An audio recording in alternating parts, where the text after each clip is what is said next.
Good morning and welcome to the South Carolina Public Service Commission. Thank you for joining us this morning. It is approximately 10 a.m. We are here in docket number 2025-65E for public interviews as to storm securitization proceedings. All commissioners are present here in the room. I would call on General Counsel Wessinger Hill to introduce the docket, please. Thank you, Mr. Chairman, and good morning, commissioners and all those in attendance virtually and in the hearing room. This is a special business meeting of the commission that was scheduled by the clerk's office. The one item on the commission's agenda today relates to docket number 2025-65-E. The docket concerns a petition of Duke Energy Carolinas, LLC, seeking a storm financing order pursuant to South Carolina Code Section 58-27-1110, subsection A, to provide authority for the company to finance storm recovery costs, including costs incurred to restore service to customers after Hurricane Helene through securitization. On May 22, 2025, the Commission instructed its staff in Commission Order Number 2025-316 to issue a request for proposal for the selection of a qualified, independent third party as required by South Carolina Code Section Annotated, Section 58-27-1110, C6A, and by Article 8 of Title 58 regarding these proceedings and the petition filed by Duke Energy Carolinas. The term qualified independent third party means a person or entity with relevant expertise in accounting, finance, or utility regulation sufficient to make the professional judgments necessary to certify compliance as required by Section 58-27-1110 C6A. The qualified independent third party shall be designated and retained by the Commission to participate in the pre-bond issuance process established by the Commission pursuant to Title 58. The role and responsibilities of the qualified independent party are further detailed in Section 58-27-1110 C6. The qualified independent third party's certification of compliance is intended to inform the Commission's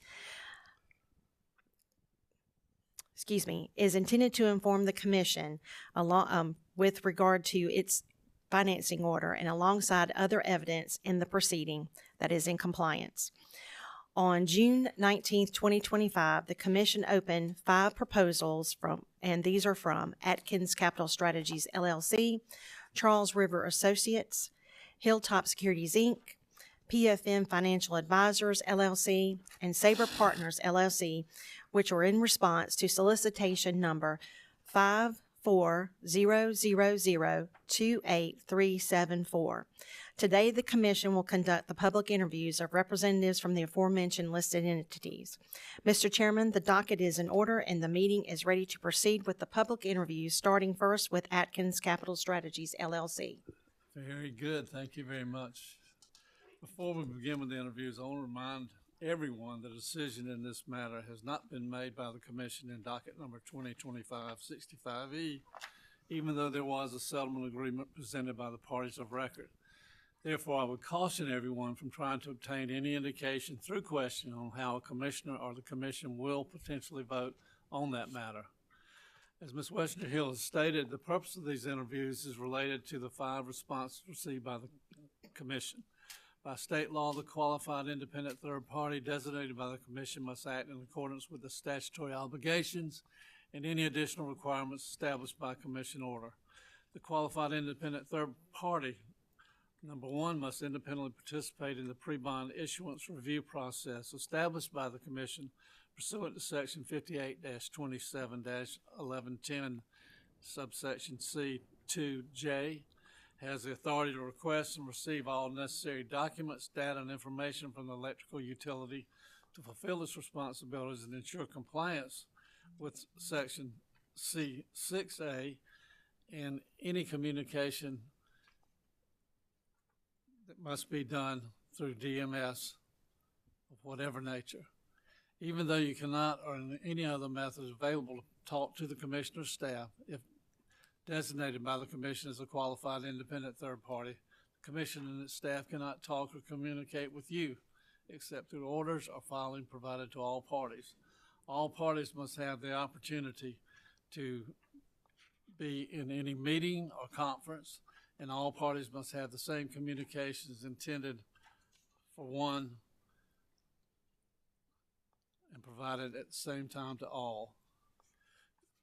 Just like the electrical utility and parties to the proceeding, the qualified independent party makes any docket filing it believes necessary, subject to and in accordance with Commission's procedural rules and orders.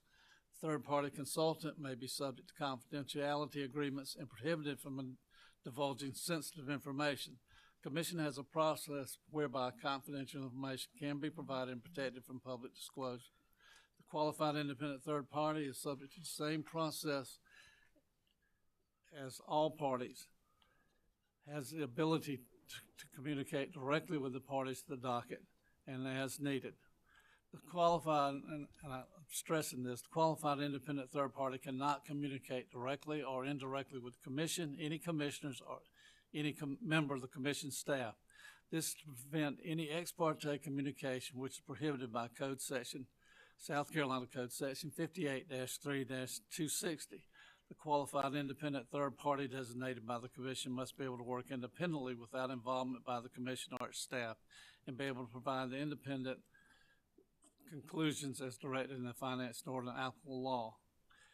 Again, it's limited, the Q-tip is limited and can only communicate with commission docket only through the commission's docket management system with a file, letter, or document. Any other communication, including emails, telephone calls, text, or otherwise, cannot be had with the commission. The commission may request that the qualified independent third party participate in a post-pricing meeting which will include the electrical utility, the qualified independent party, and all other parties to the docket. Since I have explained and outlined the manner in which the qualified independent third party can communicate with the commission staff, and that is only through communication filed in docket number 2025-65E, there's no need to further address ex parte communications. We will first interview Atkins Capital Strategies, LLC, that submitted a proposal to the commission in response to solicitation number 54000283774. I'd like to welcome the representatives of Atkins Capital Strategies, LLC. It is my understanding, and you are apparently appearing in person. I would ask that you please introduce yourself to the parties and tell us a little bit about yourselves, your background, anything you'd like before we begin the opening statements and questions. These proceedings are being recorded, and it would be helpful for you to introduce yourself when you do speak, or if any other members of your staff speak on their behalf. I would remind one other thing, that this is being live streamed, and any questioning by commissioners or any answers that are provided should not involve fees or any other things that are confidential. Those matters, if there's anything else that needs to be provided that has not been provided, should be done through our state procurement system that you're aware of and making your entry.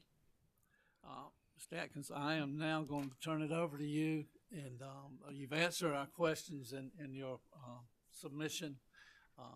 If you would, tell us anything you want to tell us, and then the commissioners may have some questions. Okay, then thank you very, very much.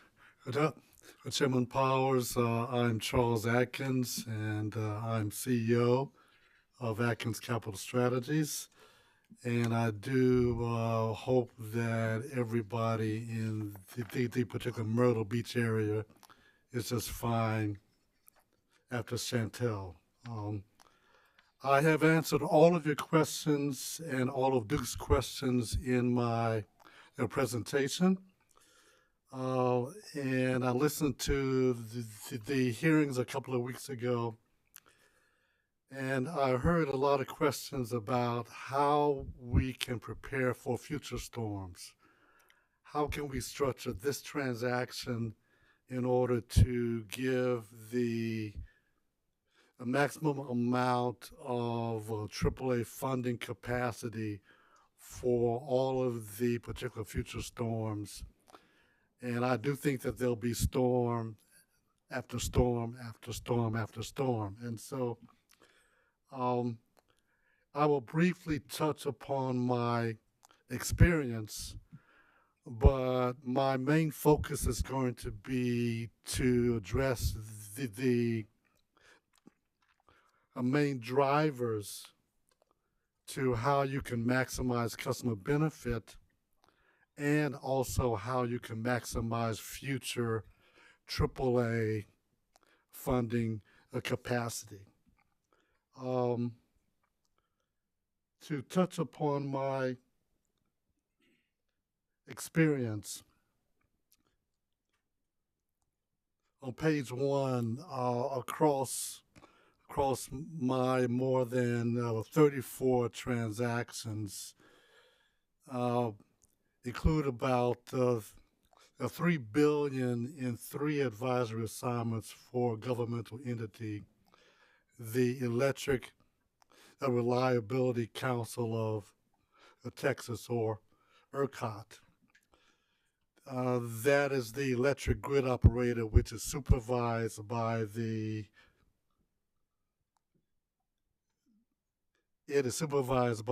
particular public utility commission of Texas. And my selection as advisor to ERCOT was approved by Texas Commission officials.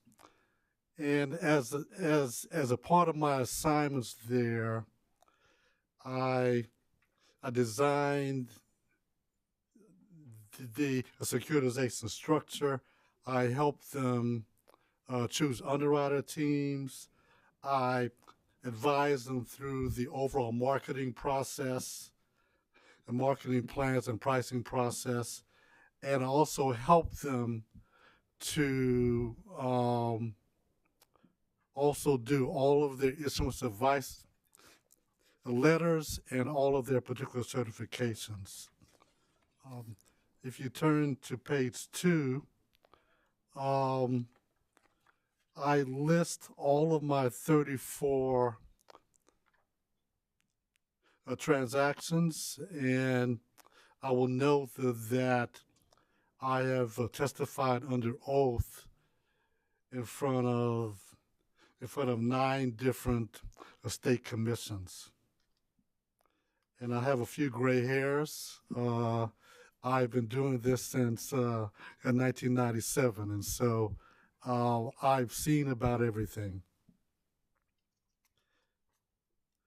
If you turn to page 3, I go into a few of the key drivers for how you can maximize customer benefits and how you can save as much future capacity for the future transactions.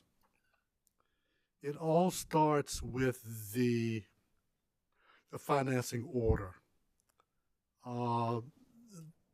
You don't have unlimited AAA funding capacity, and so every transaction has to be structured to keep in mind that you are trying to minimize how much of your AAA capacity is being used, and how you can save as much for future transactions. And so in your financing order, how you should leave the specification of your first particular true-up date.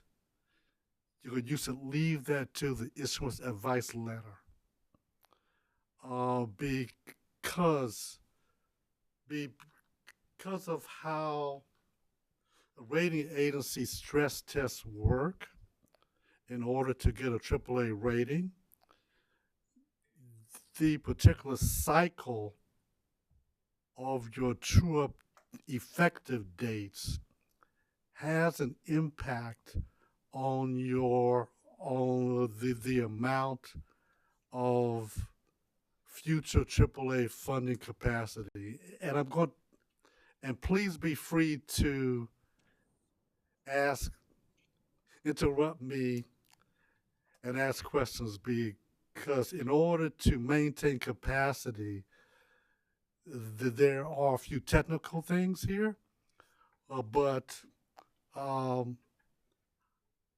in the proposed order, it does specify a first true-up date exactly 6 months after closing. And that it just may or may not be the most advantageous first true-up date. It is advantageous to have a true-up date in advance of your first bond payment. But what is really key is how the particular cycle of your true-up dates, is it going to help you in your particular rating agency stress tests, or is it going to hurt you? And so you don't know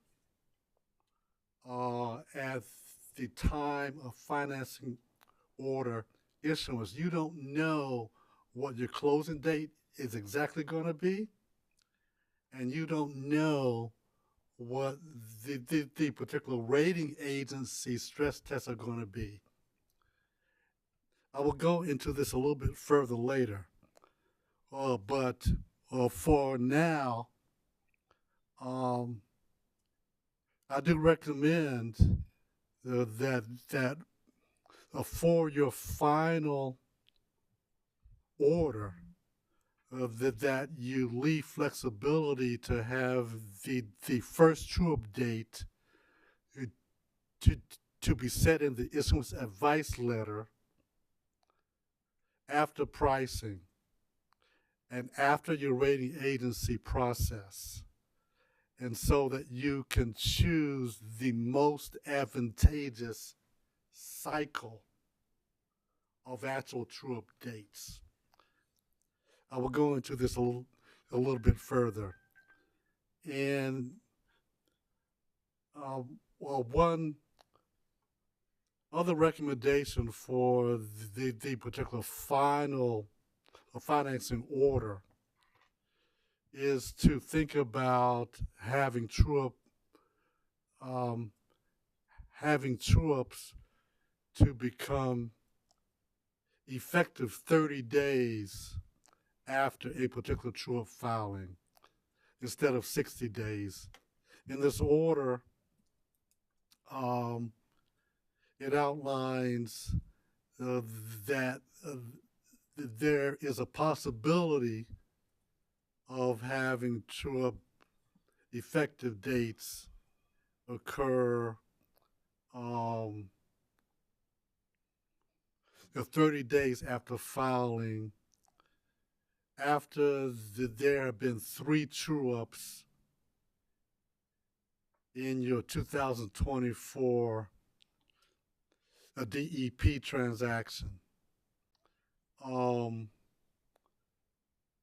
would recommend to the bond advisory team and to you for your final order to consider just making it 30 days instead of an extreme lag there. And I will explain a little bit more why that is important.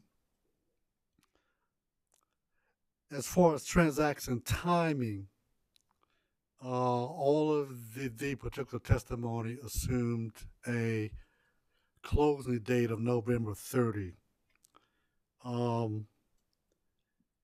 Of course, when you're going to market, you should try to avoid holidays and holiday weeks.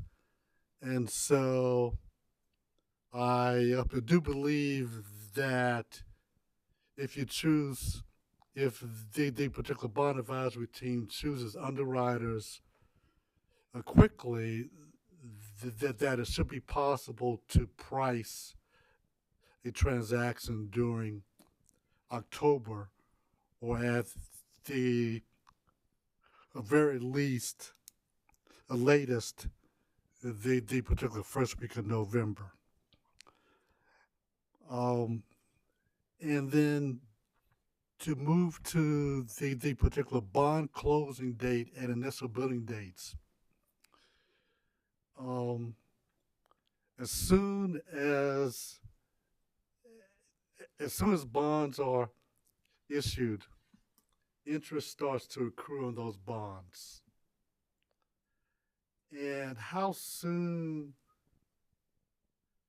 DEC is able to start billing,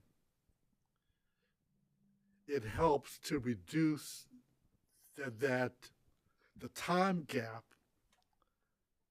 of not having any cash coming in, yet bonds are continuing to accrue interest. And so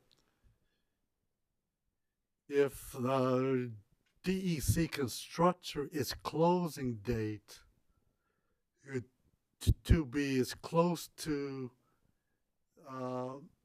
as soon as they can start to actually bill customers, I think that helps because it keeps you have more cash coming in, and so it helps you to keep your initial customer charge lower.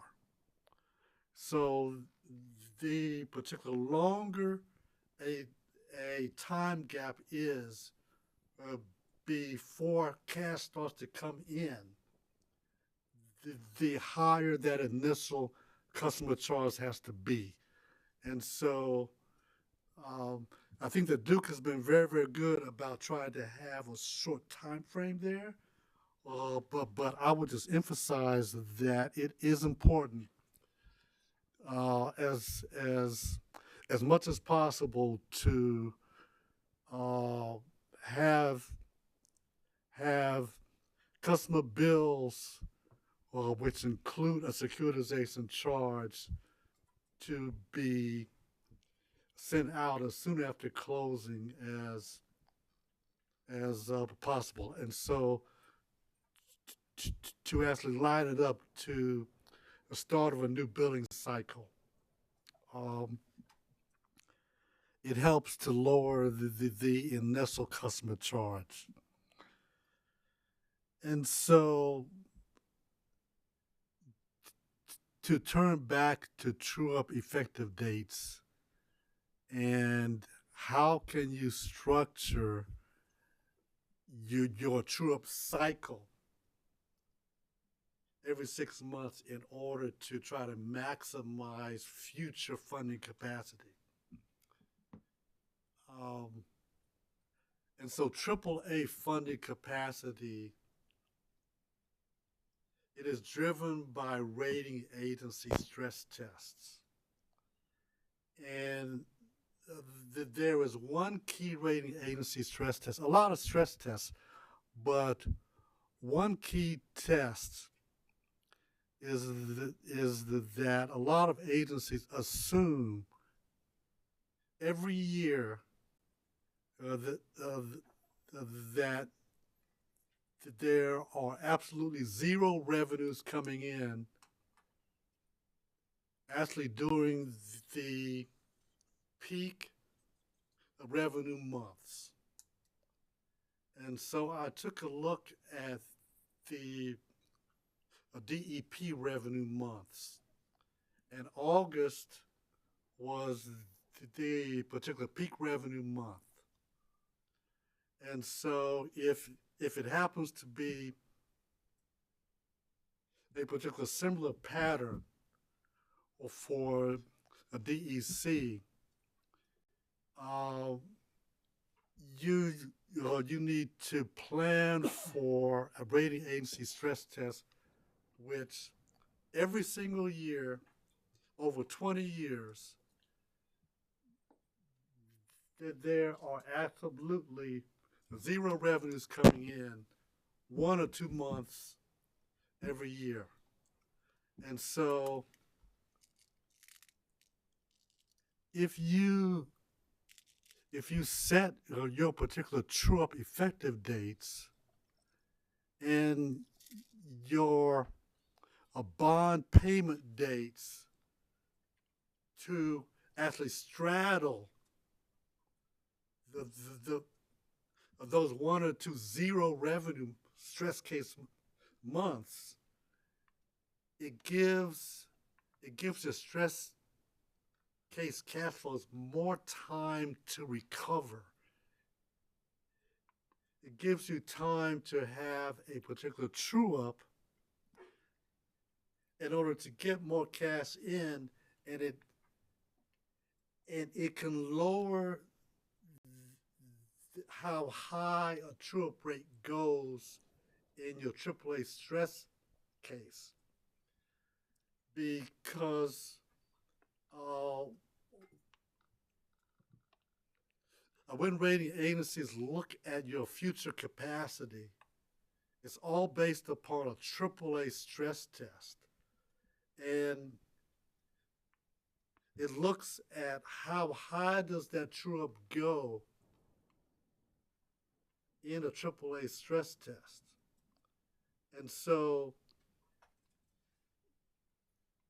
if you can build in a little bit more time after your zero revenue months in advance of having to actually pay principal and interest, it means that your particular true-up adjustment doesn't have to go up as high. In a AAA stress... Mr. Atkins. Sure. Madam Chair, Commissioner Cass. I want to make sure Sure. I want to make sure I'm following this. Yes. As part of the stress test, are you saying that every year it's looked at in a worst case scenario, the peak month of Yes. zero revenue Right. every year, and that is, I guess what I think I heard you say, if not the most important, one of the most important aspects of that. Is that correct? It is one of them. I think that they might also zero out all industrial customers, and I think that they might also multiply write-offs by 5 times. But as far as things which you can control, I think that you will know what your peak months are. Okay. And so you can anticipate having zero revenues in those months in a particular AAA stress test. And so you have a choice of, well, what are your bond payment dates? And you have a choice of what are your true-up effective dates. And so if you can straddle those 0 months, or else to give you time to recover in that stress case, haven't been zeroed out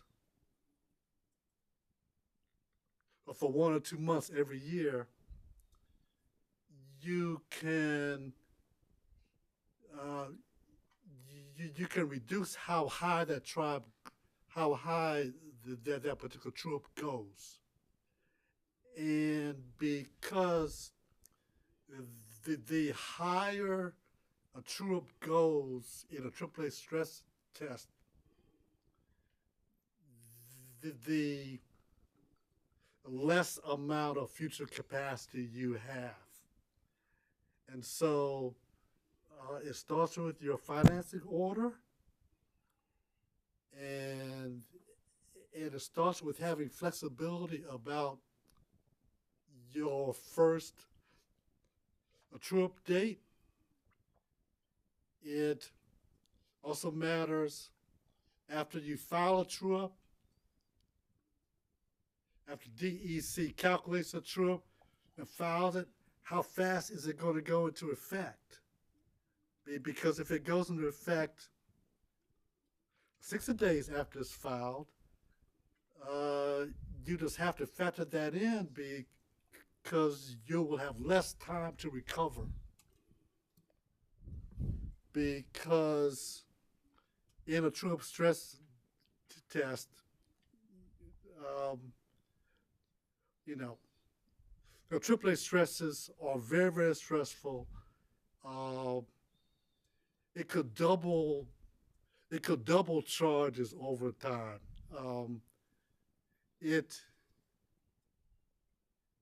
Over a life of a transaction, it could cut expected revenues by half or even 60%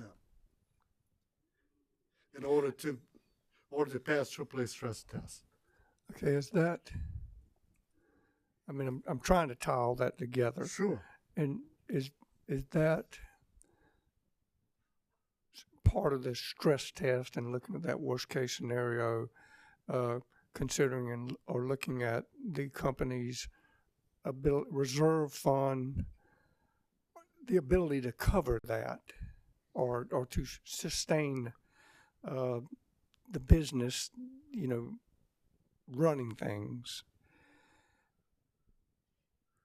and how that true up or that period is done to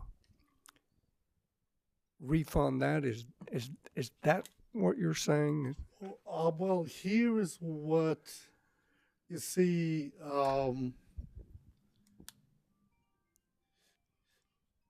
Utility securitizations are very, very different from other types of asset-backed transactions in that you don't have extra assets inside of the deal in order to fix things if things go wrong. All you have is a particular true-up. All of these transactions are designed to have, if you have $100 of debt service, I think that they are designed to have $100 of revenue. It's tight. And so if things change, a rate is true up. And so the stress test, a true up has to go through the commission, even though the scope of commission review is limited to a mathematical or clerical error. From a particular market point of view, from an investor point of view, the big risk in these transactions is a political risk and a particular regulatory risk that the true-up is going to be so high that a future commission in 10 years is going to say, wait a minute.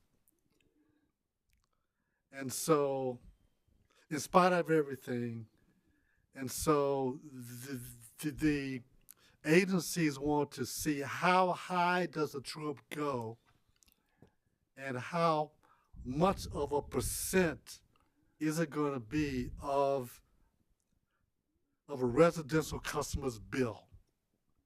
And so in this transaction, it's estimated about 3.4% of a residential customer's bill.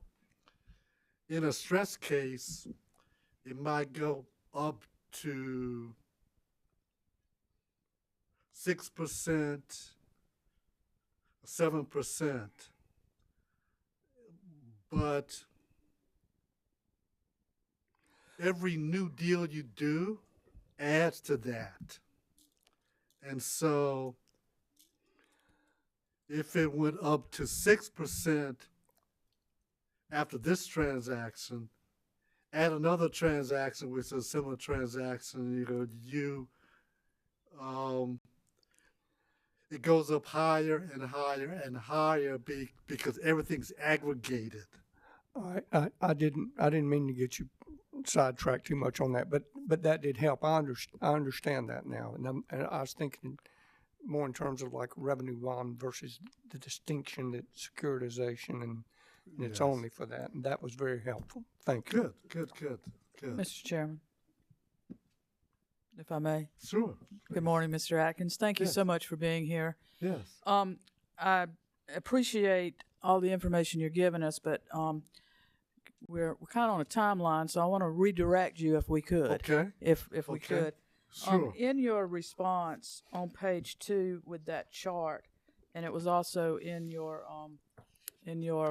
submittal, there's a footnote that says green highlights denote first-time RRB issuers. Yes. Tell me what RRB is. Oh, yes.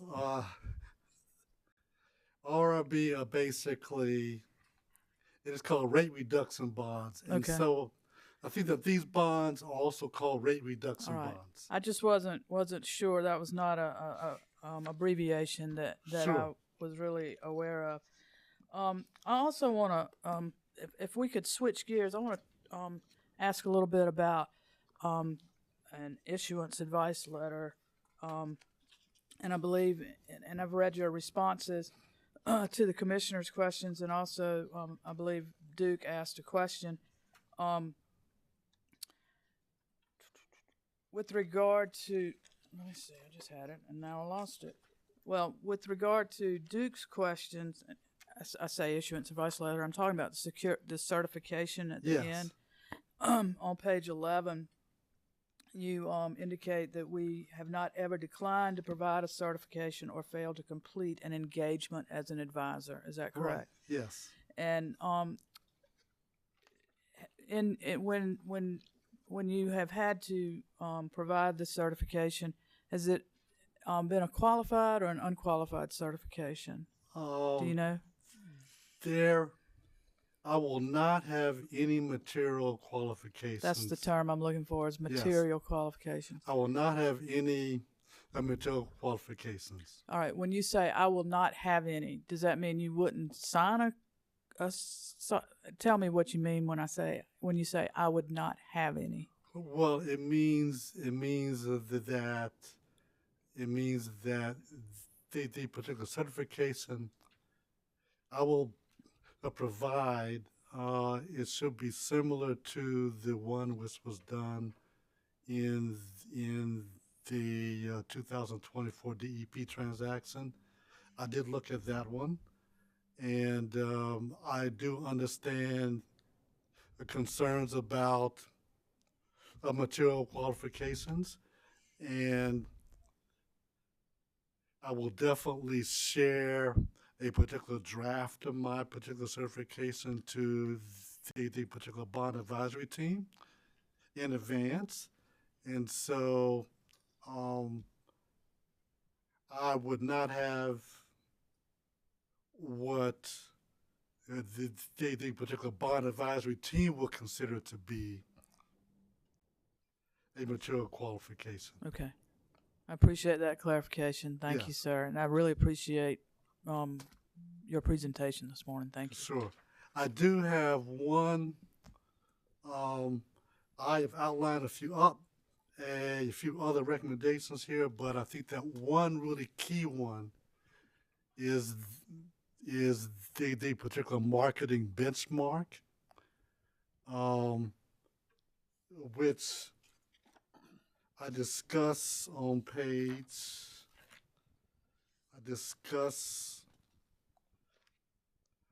4 and also 5. I strongly disagree with the a discrete, a treasury bond benchmark which was used in the particular Duke advisor's testimony. A particular T-bond benchmark is more suitable for the non-amortizing bullet maturity bonds, and for the particular longer A2 tranche, which had a particular 15.5-year weighted average life. In the advisor's testimony, he indicated a preliminary spread versus a T-bond benchmark, a 10-year bond. He had a particular bond which was a 15.5-year weighted average life bond, and he was indicated a spread on top of a 10-year bond. And so, and he indicated, listed a spread of 90 basis points, which includes elements of the particular time difference between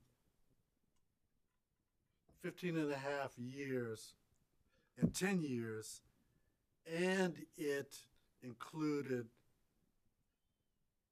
a particular credit spread, which is what investors would require for the credit difference of a AAA rated bond versus a treasury bond. And so he was mixing two elements in there. He was mixing a time difference, a yield curve difference, and a particular credit difference. And for instance, at the particular top of page 5,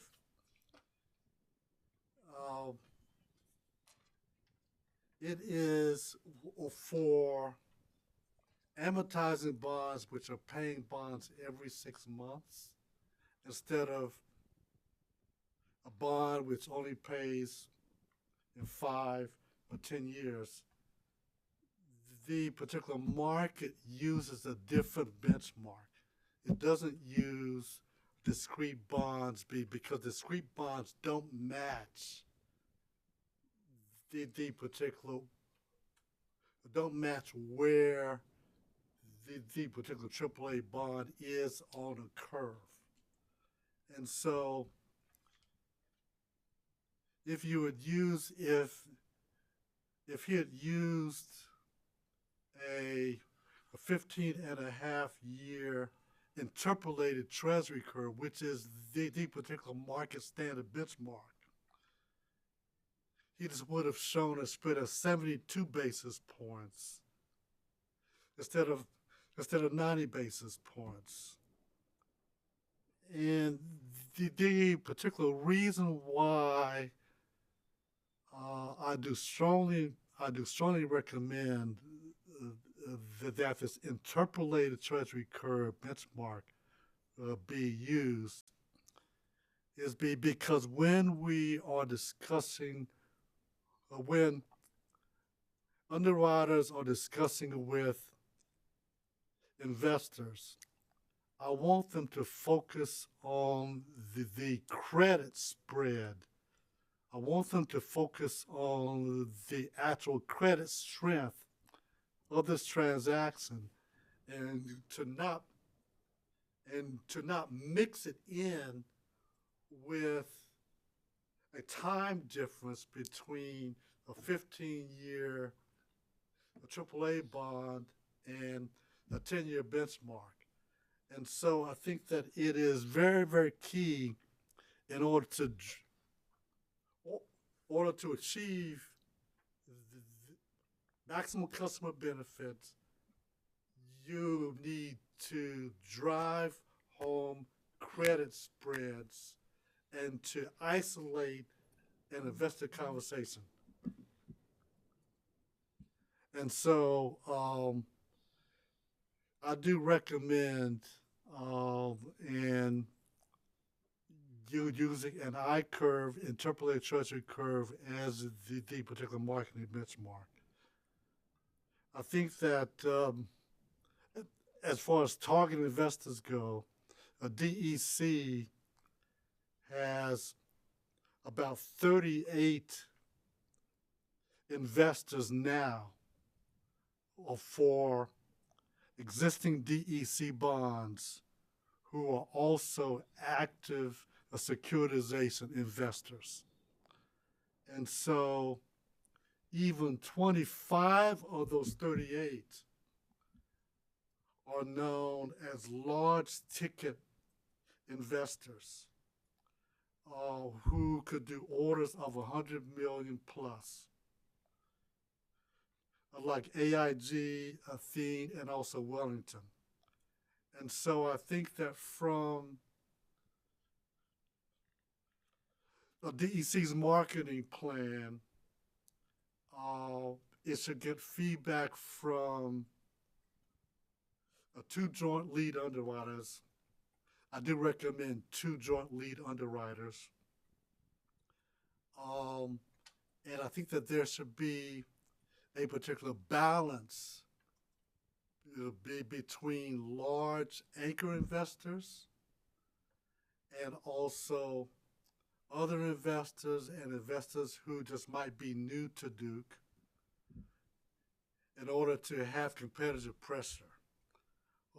But with 25 existing DEC investors who are large ticket investors, no one investor is going to hold a deal hostage. It's 25 large tickets. It is and a lot of other investors out there, and so I think that you can have a very successful marketing and a pricing process if you have 2 strong and complementary joint leads, and you have a real balance of large ticket investors and other investors. I've answered all of the other questions.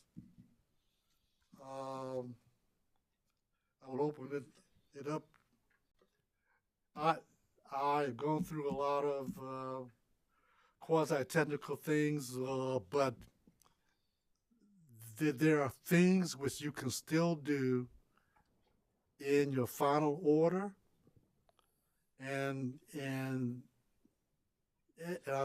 I think that the bond advisory team can also structure a transaction in order to achieve the particular lowest possible charges. I would be honored to serve you and to serve the customers in order to achieve the particular lowest possible charge, consistent with the particular market conditions at the time and the terms of the financing order. And so, are there any additional questions? Thank you, Mr. Atkins. Certainly a very good presentation.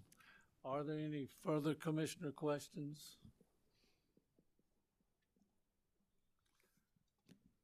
I just want to, Commissioner may, Belson.